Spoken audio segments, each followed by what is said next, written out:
आओ सीते।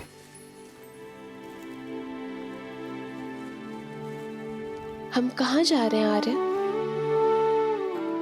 कल जो हुआ उसके बाद तुम्हारे मन में उपजे भय से मैं परिचित हूं सीते।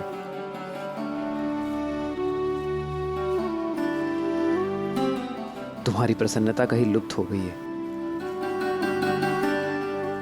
बस उसे ही ढूंढने जा रहे हैं।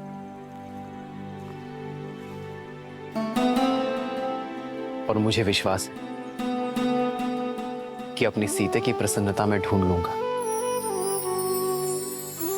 आओ।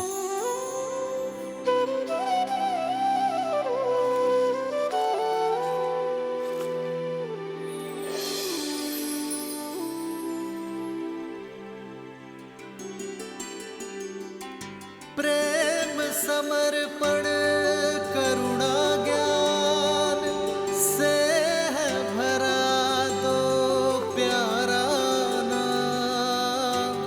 जय सिया राम, जय जय सिया राम।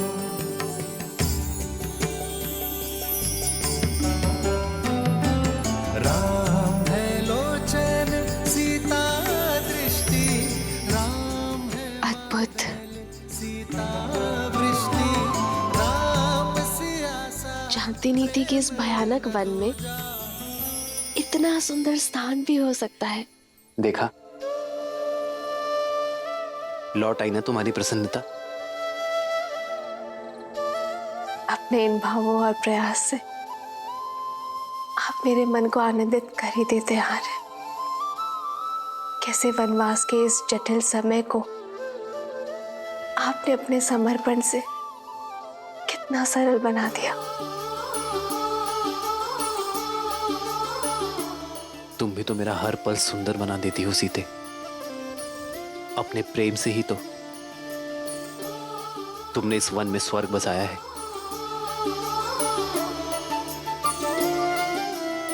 मेरा ये कर्तव्य है कि कभी कभी इस ऋण को चुकाने का प्रयास करो। जन्म जन्म का और वैसे भी सीते, संगम, जीवन छोटे छोटे पलों में ही तो बसता है। सीता हर क्षण भवधन। भविष्य की चिंता करने से श्रेष्ठ तो यही है एक है कि हम हर पल एक समर्पण, वर्तमान में आनंद को ढूंढे। है रूप तो दूजा दर्पण। ठीक कहा आपने आर्य। लोचन मैं इस आज को, दृष्टि, इस क्षण को, बादल इस प्रेम को सजो लेना चाहती हूँ जीवन भर के लिए।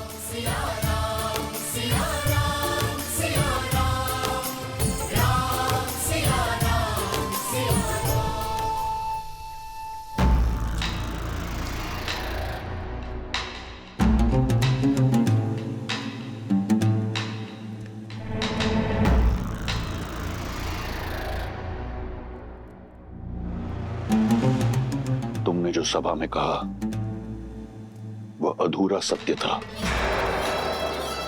मैं पूर्ण सत्य जानना चाहता हूं। तुम्हारे साथ दंडक में क्या हुआ शूर्पणखा? सत्य ये है कि मैं आपको दिया हुआ अपना वचन पूर्ण करना चाहती थी भैया। संसार की हर सबसे सुंदर वस्तु का स्वामी है मेरा भाई, परंतु यदि संसार की सबसे सुंदर स्त्री उसके पास ना हो तो ये गर्व अधूरा है भैया। और उसी को पूर्ण करने के लिए मैं सीता के हरण के लिए गई थी और मेरा पुत्र शंभु मेरे इस उद्देश्य को पूर्ण करने के लिए मेरे साथ गया था, परंतु उस राम ने मेरे पुत्र के प्राण हर लिए और मुझसे मेरा मान। अपने भाई के लिए संसार की सबसे सुंदर स्त्री को लेने गई थी, परंतु अपना सौंदर्य खोकर लौट आई। किंतु मैं हार नहीं मानूंगी भैया। रूप गया तो क्या, परंतु मैं वचन नहीं जाने दूंगी।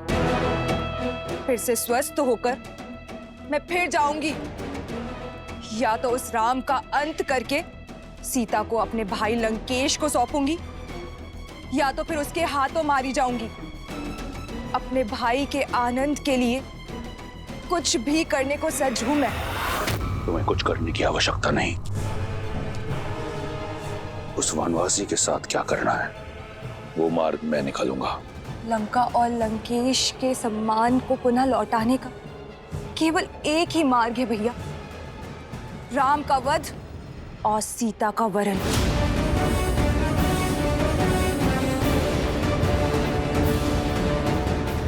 अपने बलिदानों के बदले केवल और केवल अपने भाई की प्रसन्नता चाहती है ये बहन।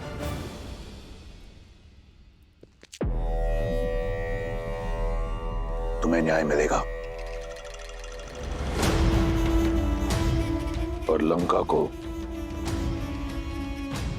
उसके अपमान का प्रतिकार।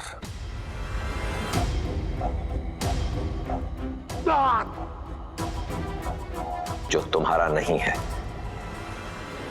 उसे पाने की लालसा छोड़कर जो है उसी में संतुष्ट रहना सीखो।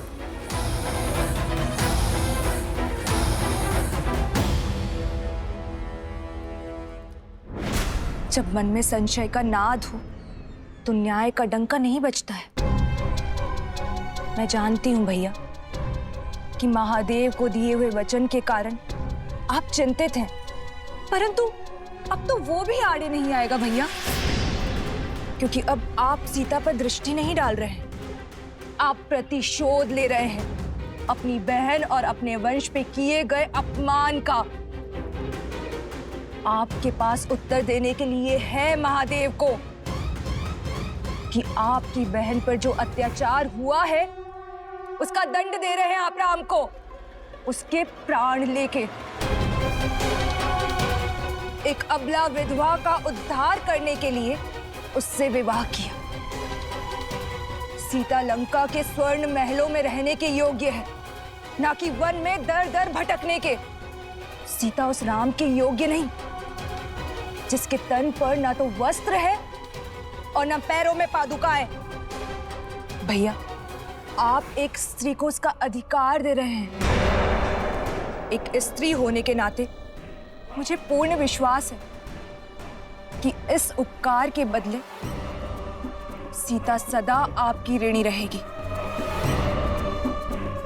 हमें शीघ्र उत्तर देना चाहिए पिताश्री।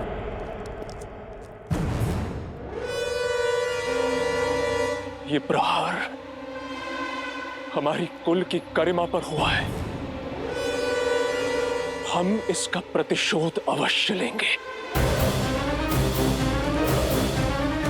अब आज्ञा दीजिए पिताश्री, मैं अभी इसी क्षण अपनी सेना को लेकर प्रस्थान करता हूं और राम को उसके किए का दंड देकर आता हूं।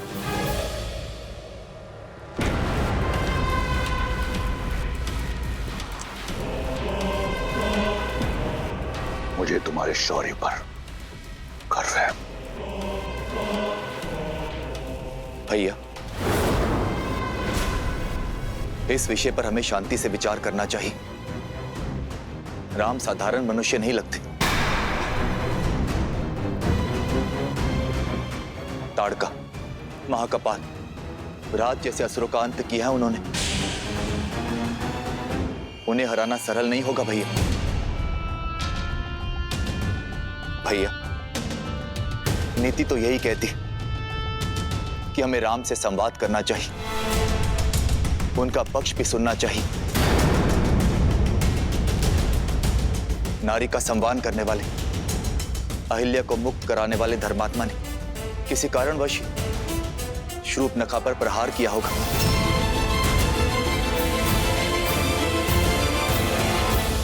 नीति ये नहीं कहती कि तुम उस राम को धर्मात्मा कहो। मूर्ख।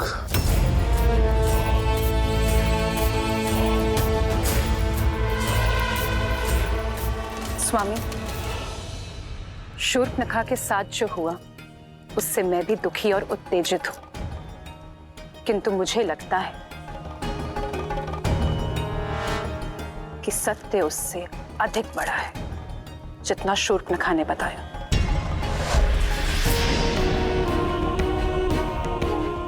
कई ऐसे प्रश्न हैं जिसका उत्तर ही नहीं है। श्रेष्ठ ये होगा कि अब सारी घटना का विस्तार से पता करें और फिर कोई निर्णय लें।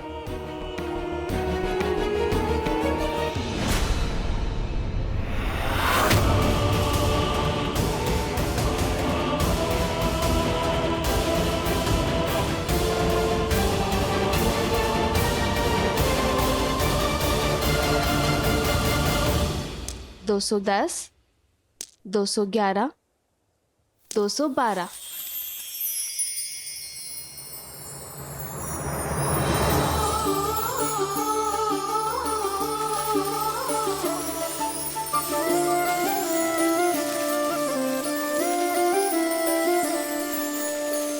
जन्म जन्म का है ये संगम, राम रतन सीता वैभव धन।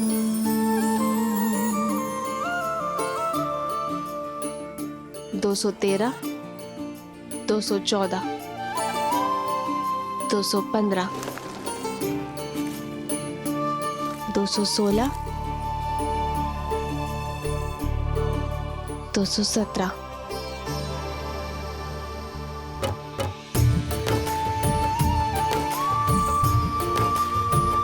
ऐसे किस विशेष कार्य में डूबी हो सीते कि इन सुंदर पुष्पों और राम को ही अनदेखा कर दिया? भविष्य में झांकने का प्रयास कर रही, गिन रही हूँ कि हमारे वनवास में कितने दिन शेष हैं। कब माताओं भारत और शत्रुघ्न भैया और अपनी बहनों से मिल पाऊंगी। देखिए, वर्ष भर भी नहीं बचा। बस कुछ माह और फिर से अयोध्या की पावन माटी का स्पर्श होगा। फिर से मेरा भरत मेरी भुजाओं में होगा और फिर से मेरी माताओं के प्रेम का सानिध्य मिलेगा। हाँ, आपके नेत्रों में तो सुख दिख रहा है, पर मेरे सुख में चिंता दिख रही है। क्या बात है सीते? क्या तुम अयोध्या जाकर प्रसन्न नहीं होगी?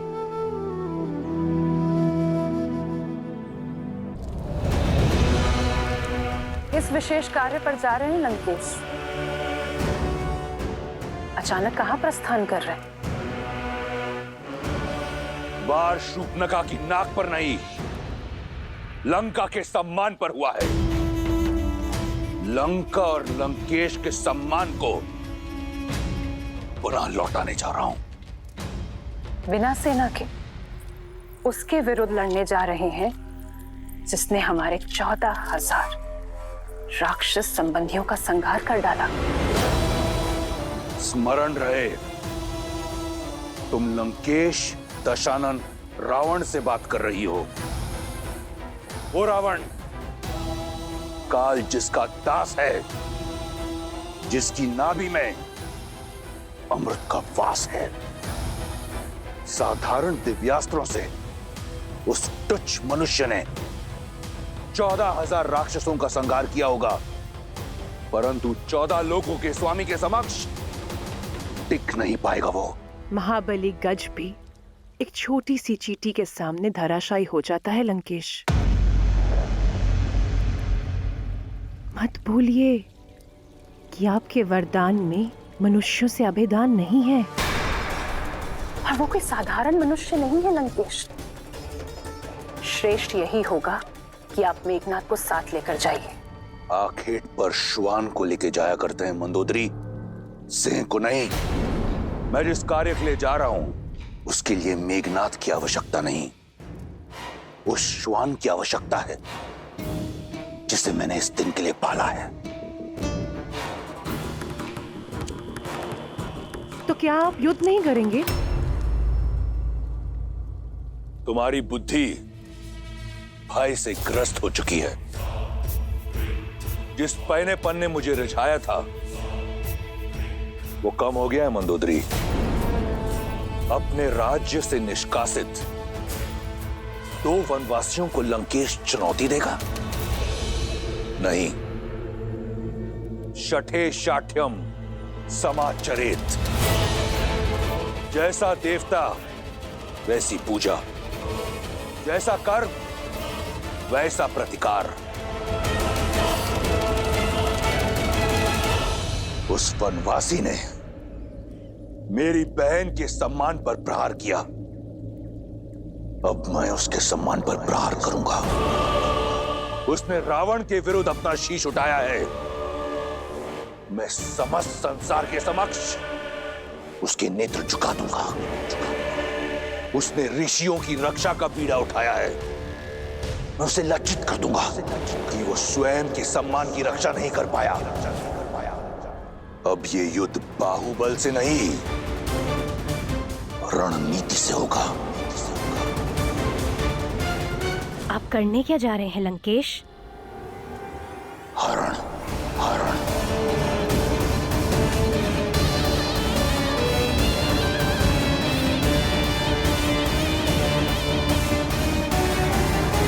बात है सीते, क्या तुम अयोध्या जाकर प्रसन्न नहीं होगी? कैसे रहूंगी? अयोध्या जाकर आप राजा होंगे, अपने कर्तव्य और प्रजा पालन में डूब जाएंगे। फिर मुझे कहाँ आपके साथ इतना समय मिलेगा जो यहाँ वनवास में मिलता है। वहां जय जयकार होगी, पर इस वन जैसी शांति कहाँ होगी। वहां आनंद के दीपक जलेंगे, पर जुगनुओं का दिव्य प्रकाश कहाँ होगा। ना ऐसी शांत नदी होगी और न ऐसी पुष्प वर्षा। तो मेरे लिए तो हानि ही होगी ना। अरे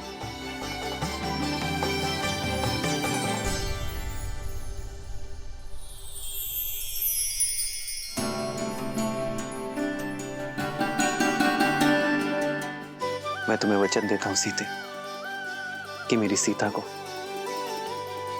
ना ही मेरी कमी खलेगी और ना ही मेरे समय की। ये राम सदा सीता के लिए न्यौछावर है और सदा रहेगा।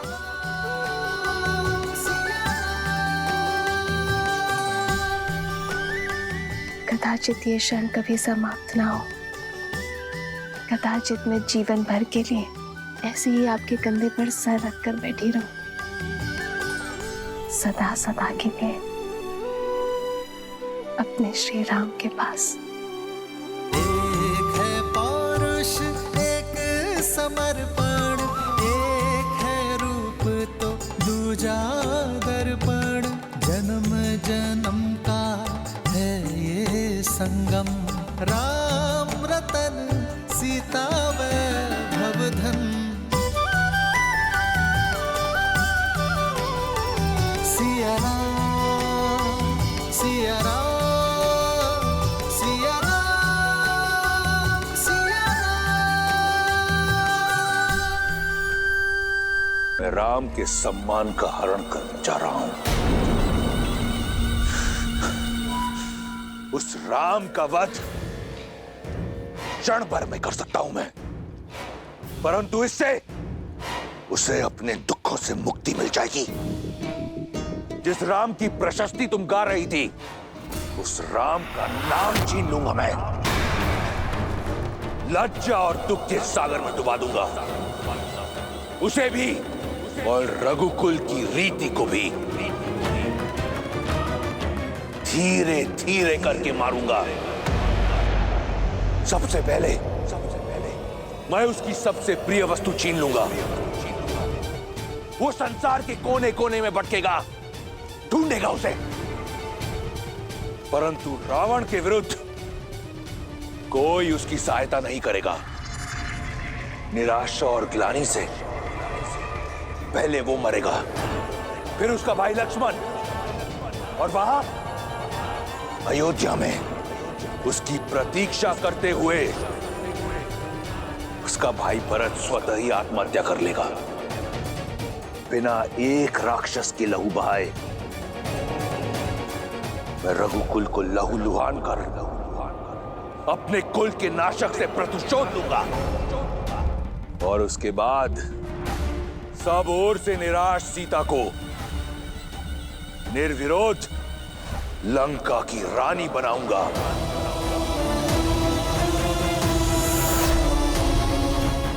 जो कार्य वर्षों पहले स्वयंवर में अधूरा रह गया था, उसे पूर्ण करने को सज हो जाओ।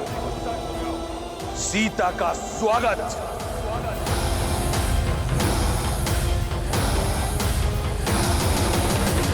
ये अनीति है लंकेश, ऐसा मत कीजिए।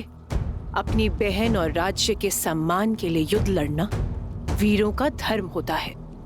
आप अपना धर्म निभाइए, अपने अपमान का प्रतिशोध लीजिए। मैं आपके लिए प्रार्थना करूंगी, किंतु एक स्त्री की गरिमा को भंग करना और ऐसा षड्यंत्र रचना सबसे बड़ा अधर्म है, विनाश का कारण है।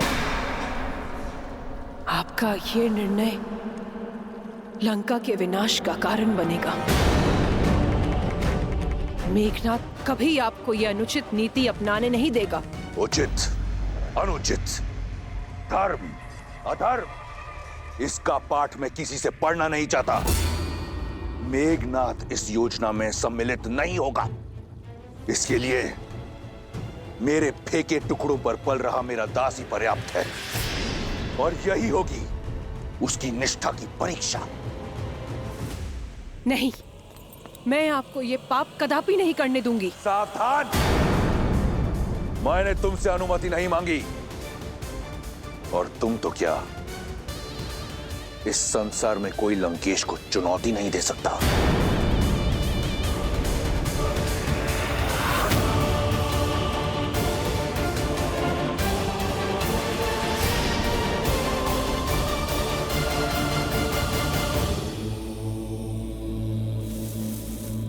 ओम नमः शिवाय। ओम नमः शिवाय। ओम नमः शिवाय। ओम नमः शिवाय। ओम नमः शिवाय। ओम नमः शिवाय। मारीच, आंखें खोलो। ओम नमः शिवाय। समझो साधना पूर्ण हुई। कैलाश पति ने ना सही, लंका पति ने तुम्हारी सुन ली। ओम मारीच, शिवाय। यदि एक बार और तुम्हें पुकारना पड़ा तो वो अंतिम शब्द होंगे इस जीवन में जो तुम सुनोगे। लंकेश महाराज, आप यहाँ? मुझ जैसे तुच्छ सेवक के यहाँ आपको आने की क्या आवश्यकता पड़ी? उद्धार के लिए। अगर सेवक स्वामी के किसी काम आए तो इसमें सेवक का उद्धार होता है। अपने प्रतिकार के लिए मुझे तुम्हारी आवश्यकता है। आपकी सेवा में मुझे सुख मिलेगा, परंतु संसार के सबसे बलशाली वीर को मुझ जैसे तुच्छ की क्या आवश्यकता पड़ गई महाराज? मेरे स्वाभिमान पर प्रहार किया गया है।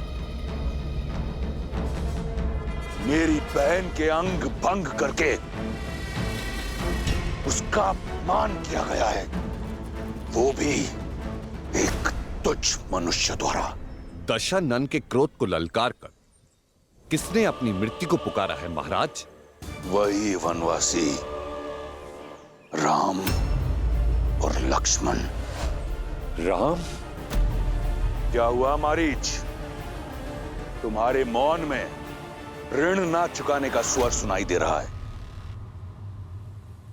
कोई संकोच है? संकोच नहीं महाराज, संदेह है। मेघनाथ जैसे इतने शक्तिशाली पुत्र के होते हुए मुझ जैसे वृद्ध की सहायता की क्या आवश्यकता पड़ गई महाराज? मेरी इस योजना में मुझे केवल तुम्हारी आवश्यकता है। मैं एक ऐसा व्यू रचूंगा जिसमें राम और उसका परिवार बिना किसी युद्ध के मारा जाएगा।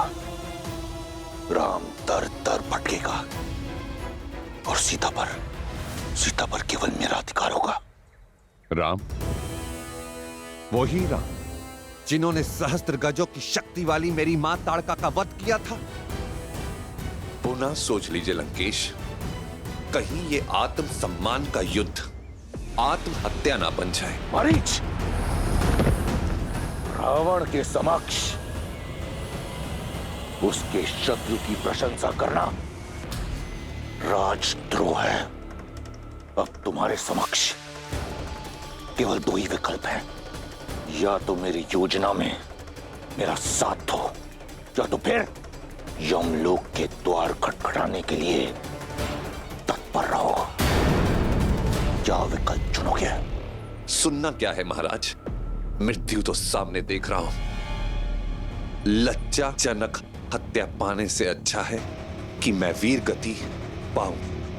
आपने शरण दी थी, ऋणी हूं आपका, इसीलिए अपनी मृत्यु का भय नहीं, आपकी सुरक्षा का डर है मुझे। जिससे आप तुच्छ मनुष्य समझ रहे हैं, वो साधारण मनुष्य नहीं है, राम है वो। और मैं रावण, वो रावण, काल भी जिसका दास है। प्रस्थान की तैयारी करो मारीच। राधिकार और सीता दोनों मेरी प्रतीक्षा कर रहे हैं। रावण तो आपका भक्त है महादेव। आपकी चेतावनी का पालन करके उसने स्वयं को कितने वर्ष सीता से दूर रखा, किंतु अभी वो इस अनर्थ को करने का क्यों सोच रहा है? जब किसी का नाश समीप होता है तो उसका विवेक उससे दूर हो जाता है। रावण इतने समय तक मौन केवल इसलिए था क्योंकि उसके पास कोई उचित बहाना नहीं था, और अब शूर्पणखा के इस कृत्यों के पश्चात उसे एक अवसर मिल गया अपने दुष्कृत्यों को न्यायोचित ठहराने का। मंदोदरी, विभीषण, उन सब की चेतावनी को अनसुना कर वो एक ऐसे कर्म की ओर बढ़ चला है जो आने वाले समय में समस्त राक्षस जाति का सर्वनाश कर देगा।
कहाँ जा रही हो सीते? भोजन के लिए जल लेने जा रही हूँ। आओ मैं भी साथ चलता हूँ। नहीं आ रहे, आप क्यों कष्ट करेंगे? जलधारा निकट ही है, मैं ले आऊंगी। कल तो कह रही थी कि अयोध्या जाकर मेरे साथ बिताने को समय नहीं मिलेगा, इसलिए जितना समय हो सके साथ ही रहते हैं। आओ।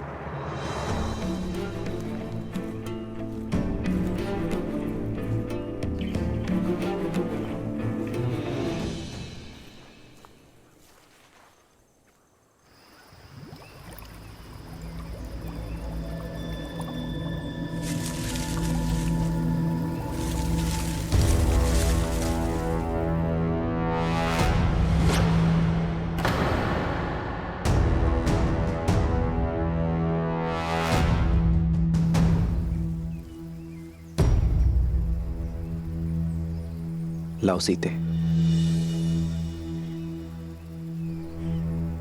जानती हूं साथ आने का कारण मेरा साथ नहीं, सुरक्षा है।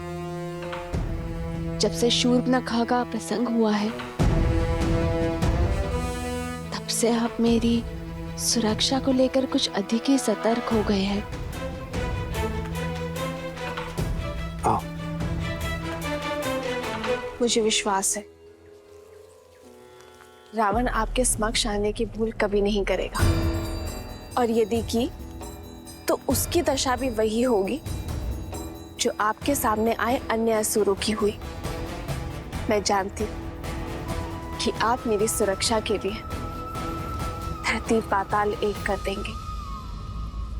मेरी शक्ति का आधार तुम्हारा मुझ पर ही अटूट विश्वास ही है सीते।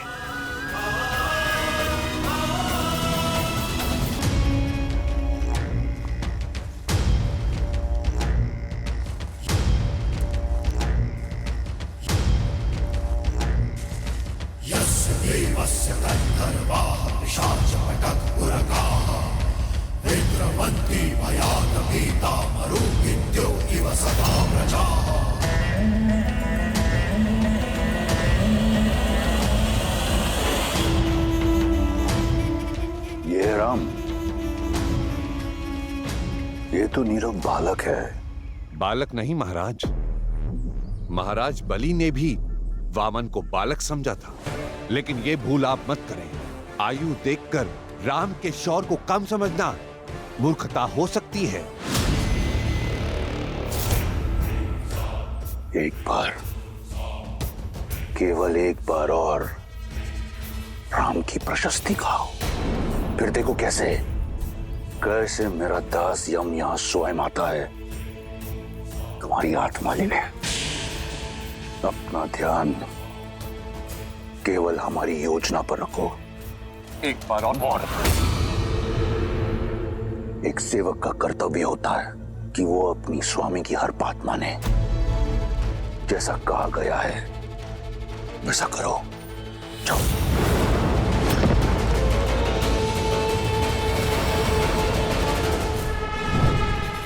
अपने अद्भुत सौंदर्य से मोह लो सीता को और दूर ले जाओ बालक राम को सीता से।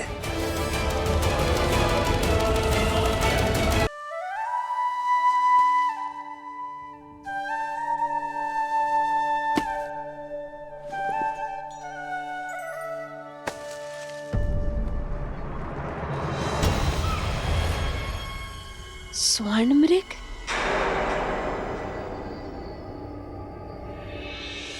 उत्तम, अति उत्तम मारीच। भटकाओ उसका मन ताकि मैं उस बालक को भटका सकूं।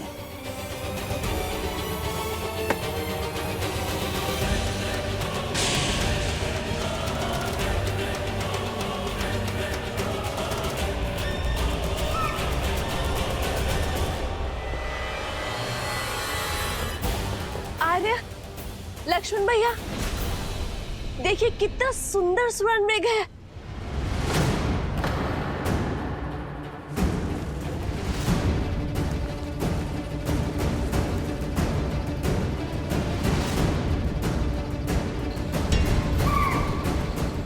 आर्य, वैसे एक बार स्पर्श करना चाहती हूँ।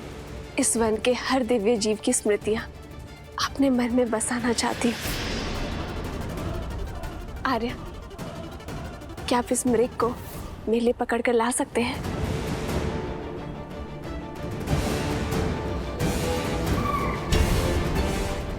स्वर्ण मृग नहीं होते सीते। नहीं होते? तो ये यहाँ क्यों है? और इसका रूप कितना आनंददायी है आर्य। हर बार रूप आनंद का कारण नहीं होता सीते, कई बार भ्रम छलावा भी होता है। मुझे भय कि ये स्वर्ण मृग कोई माया जाल है। भूल गई सीते, रावण अपनी बहन शूर्पणखा के अपमान के प्रतिशोध का मार्ग खोज रहा है, और यह मार्ग मायाजाल भी हो सकता है। हमें कुटिया में चलना चाहिए।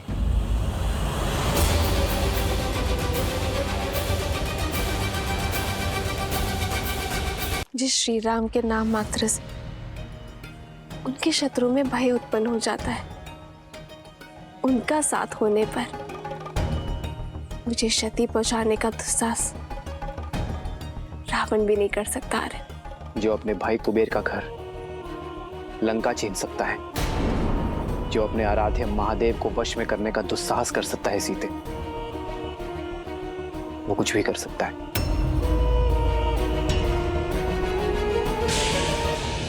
हर चमकने वाली वस्तु स्वर्ण नहीं होती सीते। शूर्पणखा का प्रसंग स्मरण है ना तुम्हें? हाँ, पर आर्य, इसका अर्थ ये तो नहीं है ना कि हर सौंदर्य के पीछे संकट की छाया खोजी जाए। आप एक क्षण को सोचिए, यदि ये मायावी ना हुआ तो क्या इस सुंदर जीव का संरक्षण करना हमारा धर्म नहीं है आर्य? मैं इसके सौंदर्य के स्पर्श का अवसर खोना नहीं चाहती हूँ। हर जीवन में धर्म और कर्तव्य निभाते निभाते क्षणिक खुशियों को खोना, ये भी तो एक बहुत बड़ी भूल है ना आर्य? और यदि ये मायावी हुआ तो भी आप है ना हर माया को भंग कर सकने में सक्षम। आर्य, इन 13 वर्षों के वनवास में मैंने आपसे कभी कोई कामना नहीं किया आर्य। और यदि आप फिर भी नहीं चाहते कि मैं उस सुंदर जीव के सामीप्य आऊं, तो मुझे स्वीकार है।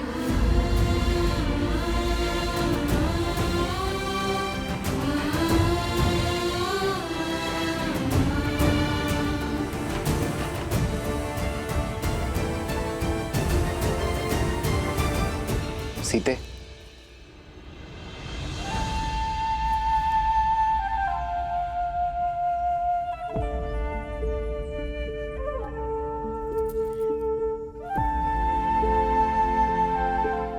अपनी सीता को निराश नहीं देख सकता ये राम। यदि तुम्हारी प्रसन्नता इसी में है तो मैं तुम्हारे लिए स्वर्ण मृग अवश्य लेकर आऊंगा सीते।